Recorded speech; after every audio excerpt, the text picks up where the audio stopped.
Hallelujah. आप सभी को जय मसीह की मेरे प्रिय भाई और बहनों। परमेश्वर इन दिनों कुछ अद्भुत बातें कर रहा है।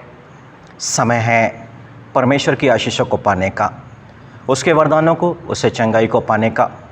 पर क्या आप जानते हैं प्रभु यीशु मसीह से हमें जो कुछ भी प्राप्त करना है वो सब विश्वास पर आधारित है। और ये विश्वास आए कहाँ से? यदि एक अंधा व्यक्ति आया तो यीशु मसीह से कहा, हे दाऊद की संतान मुझ पर दया कर। यीशु मसीह का सवाल, मैं क्या करूं? उसने कहा, मैं फिर देख सकूं। यीशु मसीह बोले, जा देख। पर यीशु मसीह का उससे सवाल था, क्या तू विश्वास करता है कि मैं कर सकता हूं? उसने कहा था, हाँ प्रभु मैं कर सकता हूं। और उसके लिए वो आश्चर्यकरम हुआ और वो देखने लग गया। एक कोढ़ी व्यक्ति आता है, उसके विश्वास के द्वारा वो चंगाई को प्राप्त करता है। यदि 5000 लोगों को भोजन देखें तो वहाँ पर भी एक विश्वास कार्य कर रहा है। यदि आप इस पूरी बाइबल को उठा करके देख ले तो विश्वास के बिना किसी ने भी कुछ नहीं पाया है, और जिन्होंने अविश्वास किया उन्हें कुछ नहीं मिला है। लोगों की ऐसी मान्यता है, लोगों की ऐसी सोच है कि प्रभु यीशु मसीह मेरे जीवन में कुछ तो आश्चर्यकरम करे जिससे कि मैं उस पर विश्वास करूं। मेरे प्रिय भाइयों बहनों, आप यीशु मसीह आपके जीवन पर आश्चर्यकरम करे या कोई और बात करे, आप उस भरोसे में मत बैठिएगा। आप विश्वास पे बढ़ें, और विश्वास पे बढ़ने का एकमात्र तरीका है कि रोमियो के नाम पत्र उसके 10 उसकी 17वीं आयत में कि विश्वास सुनने से और सुनना मसीह के वचन से होता है।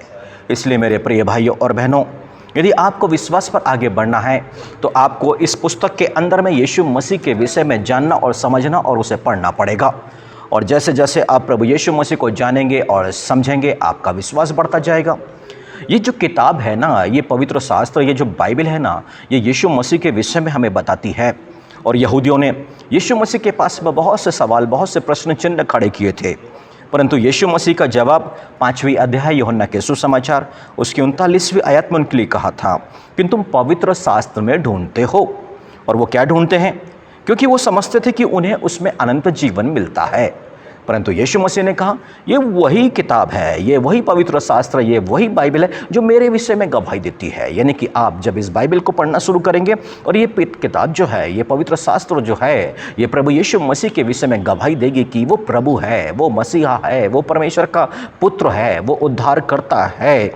और जैसे जैसे आप प्रभु यीशु मसीह को जानते जाएंगे, उस पर आपका विश्वास बढ़ता चला जाएगा मेरे प्रिय भाइयों बहनों। और उतना ही ज़्यादा आप अपने उद्धार को, अपनी मुक्ति को, अपनी बीमारी, अपनी परेशानियों से आप मुक्ति को प्राप्त करने लग जाएंगे। और यही तो यीशु मसीह चाहता है, क्योंकि बाइबल ऐसा कहती है इब्रानियों के नाम पत्र उसकी 11वीं अध्याय और उसकी 6वीं आयत में कि विश्वास सुनने से और सुनना मसीह के वचन से होता है। और इसलिए मेरे प्रिय भाइयों बहनों, विश्वास के बिना हम उसे प्रसन्न नहीं कर सकते। इसलिए वो समय आ गया है कि आप विश्वास पर बढ़े, और आपको विश्वास पर बढ़ने के लिए इस पवित्र शास्त्र की आवश्यकता है। वो धनवान व्यक्ति और वो गरीब लाजर जो है ना, कंगाल लाजर जो है, दोनों के बीच में जो फ़र्क था ना, कि लाजर जो है वो विश्वास में बड़ा है, वो प्रेम में बड़ा है। पर जो अमीर और धनवान व्यक्ति है ना, वो नहीं बढ़ पाया। क्यों? उसकी वजह थी कि उसने कभी भी इस पवित्र शास्त्र पर ध्यान नहीं दिया। इसलिए तो अब्राहम ने उससे कहा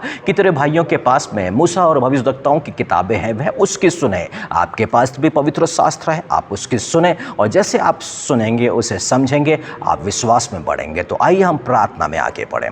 मेरे पवित्र पिता परमेश्वर, प्रभु यीशु मसीह नाज़री के नाम से हम धन्यवाद के साथ में आपके चरणों में है, राजाओं के राजा, प्रभुओं के प्रभु।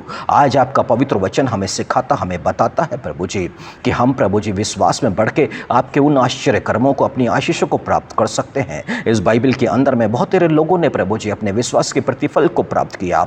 आज इन सुनने वालों पर भी अनुग्रह करे प्रभु जी कि इस बाइबल को पढ़ने और समझने में आगे बढ़े, ताकि इनका विश्वास भी उन्नति करते चाहे प्रभु जी, और अपने जीवन की उन आशीषों को, उन प्रतिज्ञाओं को जो आपने इनके लिए रख छोड़ा है, उसे ये प्राप्त करें। इन सभी को हम आपके हाथों में सौंप रहे हैं पिता, ग्रहण करें और इनके जीवन को धन्य करें और आशीषित करें, यीशु मसीह के नाम पर, आमीन।